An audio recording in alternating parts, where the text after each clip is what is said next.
আল্লাহ বলছে আজকের থেকে ইবলিস সেজদা দিলি না, আজকের থেকে কিয়ামত পর্যন্ত তোর উপরে আল্লাহর লানত লানত লানত লানত লানত। নির্লজ্জ বিহায়া আল্লাহর দুশমন সেজদাবিহীন ইবলিস, যে সেজদা দেয় না সে ইবলিস, শয়তান। কোরআন শরীফ বলছে, আল্লাহ বলছে ইবলিস তুই সেজদা দিলি না, আজকের থেকে তুই শয়তান। কি এর আগে কি ইবলিসকে শয়তান বলতো? আপনারাও বুঝবেন এটা একটা সবাই। ইবলিসরে শয়তান বলে কোন দিন থেকে? এই যেদিন কি দেয় নাই। এর আগে তো সে কি ছিল না, এর আগে তার পরিচয় ছিল মুআল্লিমুল মালাইকা, ফেরেশতাদের শিক্ষক। যেদিন সেজদা দেয় নাই সেদিন থেকে আল্লাহ বলছে আজকের থেকে তুই শয়তান, আজকের থেকে তুই রাজিম, ফখরুজ ফাইন্নাকা রাজিম, আজকের থেকে তুই রাজিম, অভিশপ্ত অভিশপ্ত অভিশপ্ত অভিশপ্ত। ওয়া ইন্না আলাইকাল লানাতা ইলা ইয়াউমিদ্দিন, আল্লাহ বলছে আজকের থেকে ইবলিস সেজদা দিলি না, আজকের থেকে কিয়ামত পর্যন্ত তোর উপরে আল্লাহর লানত লানত লানত লানত লানত। তোর উপরে খোদার গজব, খোদার গজব, আল্লাহর লানত করুক, আল্লাহর লানত করুক। ইবলিসকে আল্লাহ বলছে একটা সেজদা দেয় না, একটা সেজদা। কয়টা সেজদা? আজকে ফজরের নামাজ যার ছুটে গেছে তুমি 8টা সেজদা দাও, 4 রাকাত নামাজে 8টা সেজদা। আজকের জোহরের নামাজ যার ছুটে গেছে 12 রাকাত নামাজে অথবা 10 রাকাতই হোক, তাইলে তুমি 40টা সেজদা দাও। আজকের আসরের নামাজ ছুটে গেছে যার, কমপক্ষে 4 রাকাত ফরজের 8টা সেজদা তুমি দাও নাই। আজকের মাগরিবের নামাজ ছুটে গেছে যার, 5 রাকাত 3 2 5 10টা সেজদা তোমার ছুটে গেছে। আজকের এশার নামাজ যারা পড়ো নাই, কমপক্ষে 9 রাকাত নামাজে 18টা সেজদা ছুটে গেছে। তাহলে প্রিয় ভাই আমার, একদিনে কতটা সেজদা ছুটে গেছে?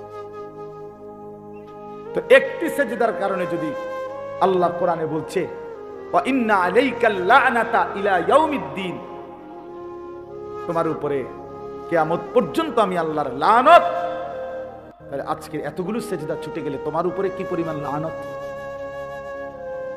বলো বাবা। শেষ পর্যন্ত দুনিয়া কি ভোগ করছো? সংসারের মা বাবা এ সামান্য যে একটু তরি তরকারি রান্ধে, এই ছাড়া আহামরি দুনিয়া কি খাইছো বাপ? যতগুলো নারী দেখলা, ছবি দেখলা, উলঙ্গ দৃশ্য দেখলা বাবা, জিনা ব্যভিচারের দৃশ্য দেখলা, শেষ পর্যন্ত অর্জন কি? ছুঁয়েও দেখলা না, ধরেও দেখলা না, এক প্লাস্টিক দেখে দেখে, এক ছবি দেখে দেখে, আহা এমন সুন্দর নিজের হায়াত, ওইটা ছবি, তুমি আসল, তুমি কোনো ছবি না, তুমি এলা আস্থা মানুষ। বোঝেন না কথাটা? মোবাইলেরটা না ছবি, আমি কি ছবি? আমি তো কি মানুষ। তাহলে হয়তো তার নষ্ট হয় না, কিন্তু আমি তো নষ্ট হয়ে গেলাম ছবি দেখে দেখে, আমি নষ্ট হয়ে গেলাম। এর চাইতে বড় আফসোস, ছায়া দেখে দেখে আহা আমি শেষ। এই মোবাইলের এগুলোর তো ছায়া ছবি বলে, ছবির ছায়া, ছবিও না। প্রথমে তো হইলো আসল বেডিরা, 2 নম্বরে হইলো বেডির ছবি, তো ছবিও না, ছবির ছায়া। এই জন্য এটারে কয় ছায়া ছবি, ছবির ছায়া।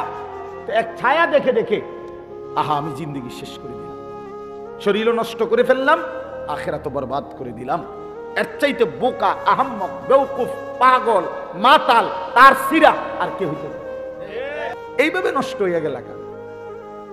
হ্যাঁ, মুসলমান এত তাড়াতাড়ি 16 বছরে 18 বছর বয়সে এত নষ্ট হয়ে যাওয়ার তো কথা না, এত ফালতু হয়ে যাওয়ার তো কথা না রে বাপ, এত বাজে হয়ে যাওয়ার কথা ছিল না বাবা। এই জন্য বাপ আপনাদের অভিভাবকদেরকেও বলি, হিসাব মানে মিলায়েন, ছেলে মেয়ের দিকে আরেকবার তাকাইয়া হিসাব মিলায়েন, হিসাব মিলেন কি রেখে যাচ্ছে, কি রেখে যাচ্ছে, কি রেখে যাচ্ছেন। ছেলেটার চুলের দিকে তাকালে মনে হয় না সে মুসলমানের বাচ্চা। ছেলেটার সারা দিনে 1 ওয়াক্ত সেজদা দেয় না, তাহলে স্পষ্ট সে মুসলমানের ঘরে জন্ম নেয় না। ছেলেটার সারা দিনের মোবাইলের আগ্রহ দেখলে মনে হয় না তার পৃথিবীতে কেউ আছে।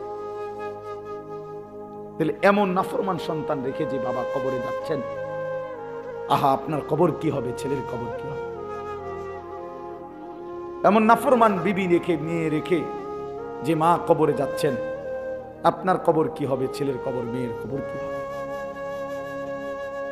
দয়া করে আমি অল্প একটু কথাই বললাম, ভাবতে শিখেন, ভাবতে শিখেন।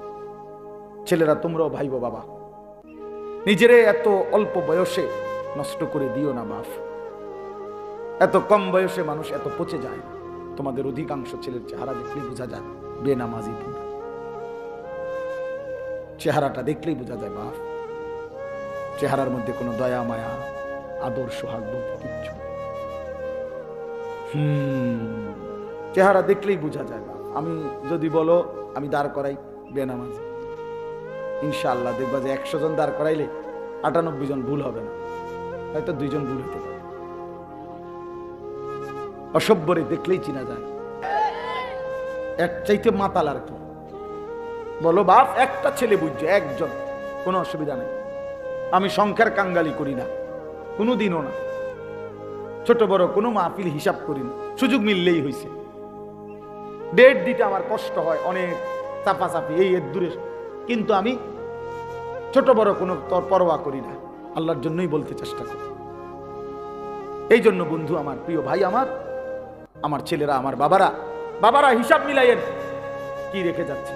খাট পালং সোফার হিসাব দিয়েন না, আধুনিকতার প্রযুক্তির হিসাব দিয়েন না। হিসাব দিবেন স্ত্রী সন্তানের ঈমানের, হিসাব করেন স্ত্রী সন্তানের নামাজের, হিসাব করেন স্ত্রী সন্তানের আখিরাতের।